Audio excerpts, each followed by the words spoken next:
Alright, so just wanted to give a high level overview of a tool that I've been working on.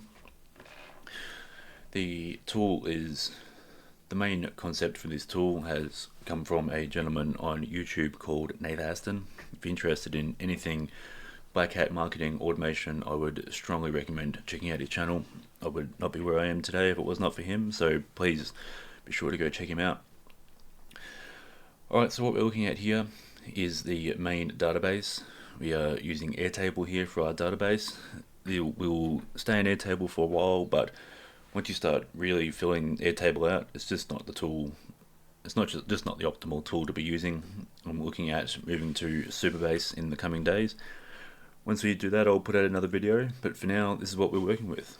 So you'll see here in our main database in accounts, we break things down into separate views. This is for the automation. This is for making the automation side a little bit more streamlined, which we'll go through in a second. First view here is our profile scrape.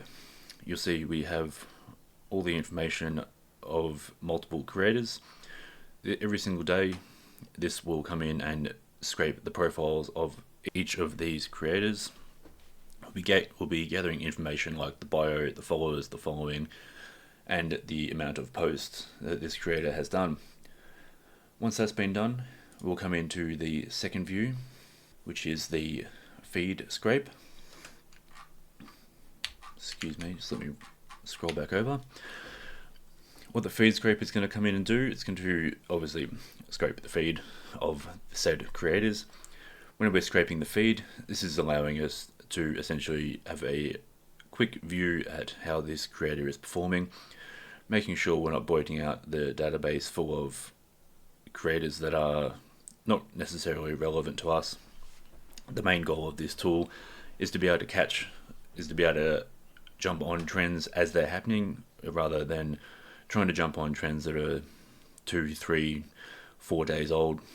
We want to catch them as they're happening and have those TikToks sent out to our creators as quick as possible to have them remake them. The third stage of this is going to be scrape the following of the creators. We have a simple filter here.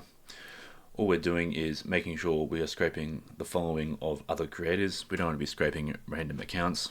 This is how we're able to build out this database all by itself. As we're scraping the following, any account that meets these particular conditions is going to come into this view, and then we'll continue to scrape their following. You see here the filter is where the bio contains X, and it is going to be all these conditions, and whether the name does not contain these names here. All these are here is a name of common male names, as we're looking for female OnlyFans creators.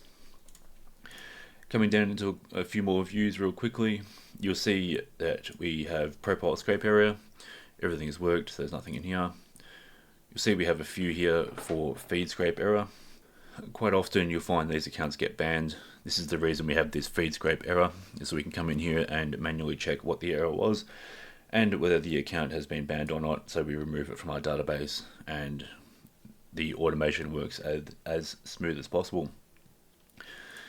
Coming over into our TikTok videos database, everything here on the left is grouped by the accounts, which the accounts tab over here. This is just giving us a high-level overview of each creator and and some statistics on how well they are doing. You'll see that this account here, we can very quickly work out that their play count is very, very low, their comments is very, very low, and their average views is non-existent essentially. So this is a creator that will be removed. You see she's only got one video, and it's not going to do very well. Whereas you come down here, this particular creator, these two videos have done very well. These ones here are a little bit more, not particularly what we're looking for. What we're looking for here is inside our virality rating formula field, we have a rather large if statement. All this is doing is, if the play count is larger than the average views times 25x, we're going to get the double bank, and if play count is larger than average views 10x, we get the double bomb, etc, etc.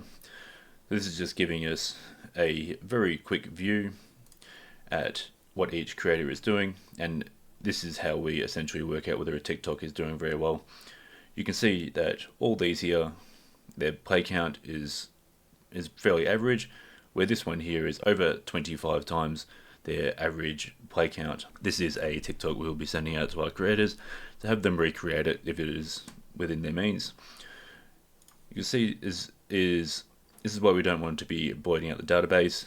These videos here are not performing very well. It's just that this creators is not very active, so it puts data in here that is not necessarily relevant to us. Coming over to the automation side of things, this is the first stage of the automation. In my previous video, I went over why I use N8N. I might actually do a separate video on why I use N8N over other platforms like Zapier or Make. In a nutshell, I used to use Make, formerly known as Integromat, but when you start getting into more complex automations and building automations for clients, the general complaint that we had was the bills were becoming massive when you start iterating over tens of thousands of accounts every single day. So all we're doing here is searching Airtable. We're setting the particular information that we're looking for, so we're not passing unnecessary information throughout the workflow. All we're saving is the Airtable rec ID and the TikTok UID of the creator. We're then splitting this down into bite-sized chunks of 4. We are waiting. We have a wait node here just because this runs continuously. We don't want to be throwing an error from the API from too many requests. We scrape set profiles. Once again, we set the particular information that we're looking for, and then we update the source profile. The second part of the automation is the TikTok feed scraper. This is our main workflow. So same process here, searching, setting, breaking into bite-sized chunks, and then we are sending off to our sub workflow. The main reason we use sub workflows is due to the fact that this is on a cloud account, so we only have a 40-minute execution time. So if this was to run over and over again, we would be passing tremendous amounts of data throughout the workflow, voiding out the workflow and causing memory errors, and it would also just take too long. So this is a good way to minimize the amount of data being passed through and have these automations run flawlessly. These first couple of nodes are only required because we're using a sub workflow. This code node here is essentially a short little JavaScript script that is formatting the data in a more usable format so that we can use it throughout the workflow to still be able to take advantage of the node linking. All we're doing is taking that information, scraping the TikTok feed. We have an if node here to handle errors. If there's an error, we'll update that in Airtable and then continue the rest of the workflow. If there's no error, we'll list out all the TikToks, set the relevant information, and then we'll use the Airtable upsert. The reason we use the upsert is that we want to go into Airtable, search for that particular TikTok. If the TikTok exists in our database, we'll update the statistics. If it does not exist, we'll create a new entry, and then we will update the scrape status. These set nodes here are just to, once again, minimize the data being passed through the workflow. This here is the final stage of the following scraper. Same process. We are listing the source accounts, setting the information, breaking it down into bite-sized chunks, passing it to the sub workflow. In our sub workflow, same process here as in the last one. We are then scraping the following, listing out the following. Small little error handler here. If the API throws any particular type of error, you'll see in here, if we get a 204 or the followings is empty, then we will update the scrape error for a manual review to be done in the afternoon once the workflow is complete. If it is not, we will set the following variables: name, user ID, bio, the account that it has come from, the following max ID, so we're not continually scraping the same accounts, and then the amount of following for this follower, the followers for this follower, That's quite the mouthful, and the amount of posts that this follower has got. And then obviously we upsert again. We use the upsert so that we're not creating duplicates in the workflow. Sometimes it does happen, but we try and minimize that as much as possible. We don't want to be wasting API credits here. So that's pretty much it. Quick little overview of a tool. Once again, I cannot take full credit for this. This was an idea put out onto the internet by Nate Aston. This is a very crude version of what he has going on. This is also just the first stage of this.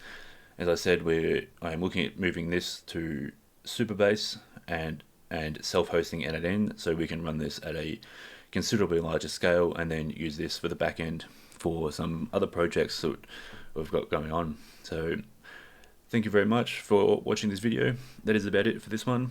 I have a few more videos coming on some other projects that I'm working on, so please keep an eye out for that. Thank you very much, and we'll see you in the next one.